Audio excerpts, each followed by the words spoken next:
Here are 4 ways to make your fountain pen last longer and write smoother. First point is to fill the ink the right way.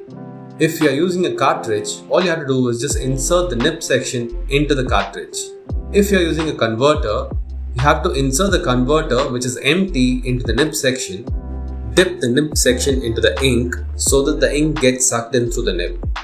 The second point is to clean the nib after filling the ink to avoid clogging later on and also to avoid messy hands.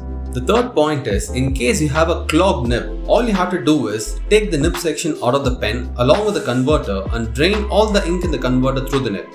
Fill the converter again through the nib and drain it again. Do this twice or thrice to declog the nib. Alternatively, you could also drop the nib section into warm water for a minute to declog the nib. And to prevent such clogging issues, make sure you use high quality inks. Always make sure to cap your fountain pen when not in use to prevent the ink from clogging and the nib from breaking. Also, while capping the pen, make sure you don't hit or scratch the nib with the cap. Do it slowly and steadily.